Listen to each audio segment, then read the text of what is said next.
पूर्णमासी की रात, जब ठंडी हवा चल रही थी और सभी पेड़ एक ही दिशा में झुक रहे थे, तब आसमान में चमका चांदी जैसा चिल्लम पहाड़, जो सिर्फ इसी रात को दिखता है।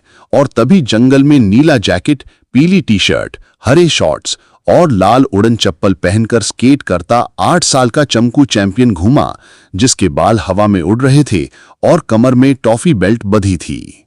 तभी उसके सामने हवा में तैरता एक चमकता सुनहरा आम प्रकट हुआ, जिसमें लाल धागे से बंधी चिट्ठी थी। अगर जंगल को बचाना है तो चिल्लम गुफा से भूतों की बांसुरी चुरानी होगी। और ये पढ़ते ही जमीन हिली और 500 फीट लंबा बाहुबली बंदर सामने आया, जिसका ब्राउन फर, सफेद छाती, गेरुआ लंगोट, नारंगी उड़ता मफलर और कमर में भूत पकड़ने वाला झोला था, और जिसकी नीली आंखें बिजली जैसी चमक रही थीं। चमको ने फौरन उसे झप्पी दी और दोनों अपनी 2 सीटर उड़न साइकिल पर चिल्लम पहाड़ की ओर उड़ चले।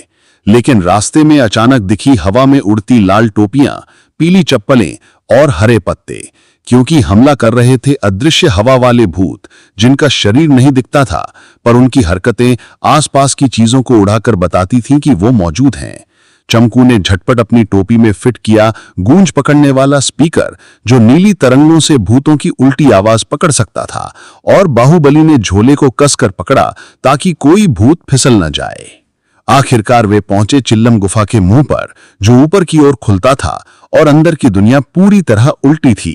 फर्श पर बर्तन लटके थे, छत पर चट्टानें चिपकी थीं, दीवारों पर चमकते जादुई सिंबल थे और बोलने पर आवाज पीछे से आती थी। भीतर गहराई में हवा में तैर रही थी एक इंद्रधनुषी जादुई बांसुरी, जिसके बीच में ब्लिंकिंग करती एक आंख थी, जो खुद धीरे धीरे घूम रही थी। और जैसे ही चमकू ने उसे छुआ, वो एकदम जोर से चमक उठी और बोल पड़ी, अब मैं ही इस जोड़ी की अगली मुसीबत बनूंगी। ये सुनकर चमकू और बाहुबली दोनों चौंक गए, और जैसे ही बांसुरी की परछाई गुफा की दीवार पर डरावनी शक्ल में फैली, वैसे ही गुफा के चारों ओर हल्की नीली रोशनी फूट पड़ी और सीन काले अंधेरे में डूब गया।